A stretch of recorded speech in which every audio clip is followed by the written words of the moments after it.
ஹரஹர பார்வதிபதையே ஹரஹர மகாதேவா. தென்னாடுடைய சிவனே போற்றி, எந்நாட்டவர்க்கும் இறைவா போற்றி. என்னங்க வந்த உடனே பட்டையெல்லாம் அடிச்சுட்டு ஏதோ திருநாமத்தெல்லாம் சொல்லிக்கிட்டு இருக்கேன்னு நினைக்கிறீங்களா? ஆமாம், இன்றைக்கி பக்தி இலக்கியம் பார்க்க போகிறோம். பக்தி இலக்கியத்தில் இன்றைக்கி நம்ம சைவ சமயத்தை பற்றி பார்க்க போகிறோம். சைவம் அப்படின்னு பார்த்திங்கன்னா இதை மாதிரி பட்டை அடிச்சிருப்பாங்க, அதுதான் சைவ சமயம். அதாவது நாமளே இறைவனுடைய திருநாமத்தை சூட்டுறதுல ரெண்டு வகை இருக்குது. ஒன்று பார்த்திங்கன்னா இப்படி பட்டை அடிக்கிறவங்க ஒரு பக்கம் இருக்குது, சைவ சமயத்தை சார்ந்தவர்கள். ஸோ சைவ சமயத்தை பற்றி இன்றைக்கி நம்ம இலக்கியத்தில் பார்க்க போகிறோம். சைவ சமயத்தினுடைய பாட்டுடைய தலைவன் சிவபெருமான். சிவபெருமானை பற்றி பார்க்க போகிறோம், ஓகேங்களா? அதாவது சிவபெருமானுடைய அடியவர்கள் மொத்தம் 63 நாயன்மார்கள் இருக்கிறாங்க.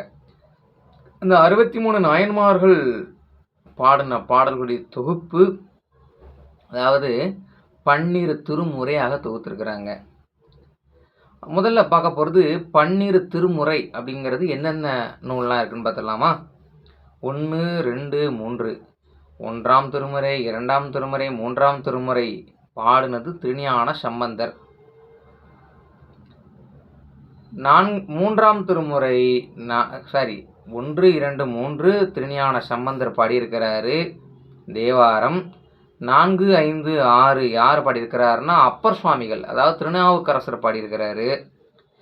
7ஆம் திருமுறை யார் பாடியிருக்கிறாருன்னா சுந்தரர், அதாவது இறைவனையே தனக்கு திருமணத்திற்கு உதவி செய்யும்படி நண்பனாக அனுப்பப்பட்டவர் சுந்தரர்.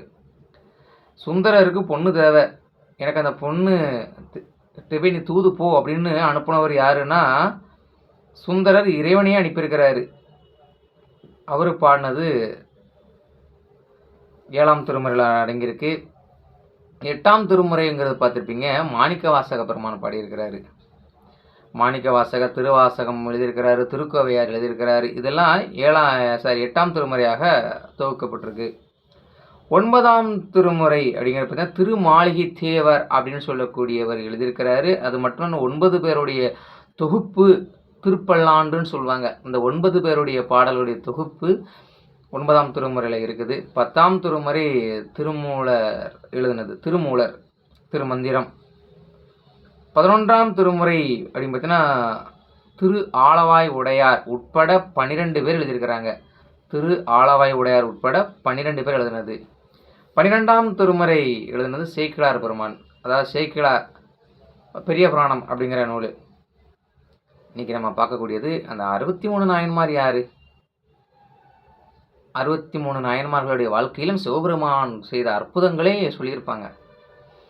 முதல்ல பார்க்கப்போகிற திருநீலகண்டர், இயற்பகையனார், இளையான்குடி நாயனார், மெய்ப்பொருள் நாயனார், விரண்மிண்ட நாயனார், அமர்நீதி நாயனார், எரிவத்த நாயனார், வனாதிநாத நாயனார், கண்ணப்ப நாயனார், குங்கிலிய நாயனார், சாக்கிய நாயனார், சிறப்புலி நாயனார், சிறு தொண்டர், களற்றறிவார், கணநாத நாயனார், கூற்றுவ நாயனார், புகழ்சோழ நாயனார், நரசிங்க முனையரைய நாயனார், அதிபத்த நாயனார், கம்ப நாயனார், களிய நாயனார், சக்தி நாயனார், ஐயடிகள், காடவர்கூன் நாயனார், கணம்புள்ள நாயனார், காரி நாயனார், நின்ற சீர் நெடுமாற நாயனார், வாயிலார் நாயனார், முனையடுவார் நாயனார், கலர்சிங்க நாயனார், இடங்களி நாயனார், சிறுத்துணை நாயனார், புகழ்துணை நாயனார், கோட்புலி நாயனார், திருநீலகண்ட நாயனார், சடைய நாயனார், இசைநாணியார், சுந்தரமூர்த்தி நாயனார், மானக்கச்சார நாயனார், அறிவாட்டய நாயனார், ஆணைய நாயனார், மூர்த்தி நாயனார், முருக நாயனார், உருத்திர பசுபதி நாயனார், திருநானை போவார் நாயனார், திருக்குறிப்பு தொண்டர் நாயனார், சண்டேஸ்வர நாயனார், திருநாவுக்கரசு சுவாமிகள், குளச்சிறை நாயனார், பெருமிழலை குறும்ப நாயனார், காரைக்கால் அம்மையார், அப்பூதியடிகள், திருநீலநக்க நாயனார், நந்தியடிகள் நாயனார், திருஞான சம்பந்தர், ஏயர்கோன் கலிக்காம நாயனார், திருமூலர், தண்டியடிகள் நாயனார், மூர்க்க நாயனார், கோமாசிமார நாயனார், பூசலார் நாயனார், மங்கையர்க்கரசியார் நாயனார், நேச நாயனார், செங்கச்சோழன் நாயனார் என்று சொல்லக்கூடிய இந்த 63 பேரும் சிவபெருமானுடைய புகழை பாடியிருக்கிறாங்க. 12 திருமுறையாக தொகுத்திருக்கிறாங்க. அதனால தான் நம்ம எந்த சிவாலயத்துக்கு போனாலும் சரி, சிவாலயத்தினுடைய அந்த கருவறைக்கு முன்னாடி உள்ள பிரகாரத்தில் 63 நாயன்மார்களுக்கும் ஒரு தனித்தனி சிலைகள் வச்சுருப்பாங்க. அது மட்டும் இல்லை, சைவ சமயத்தை வளர்த்த சைவ சமய குறவர்கள் ஒரு 4 பேர் இருப்பாங்க. யார்? திருஞான சம்பந்தர், திருநாவுக்கரசர், சுந்தரர், மாணிக்கவாசகர் என்று சொல்லக்கூடியவர்கள் சைவ சமயத்தை வளர்த்த தலைவர்கள். அதான் சமய குறவர்கள் இடைநரகரம் போட்டிருப்பாங்க. ஓகேங்களா? இவங்கெல்லாம் தமிழ் மொழிக்கு பெரும் தொண்டாற்றியவர்கள். அதாவது சைவ சமயம் வளர்வதற்கு உறுதுணையாக இருந்த நாயனார்கள் இவர்கள். மீண்டும் ஒரு பாடத்தை சந்திப்போம். நன்றி, வணக்கம்.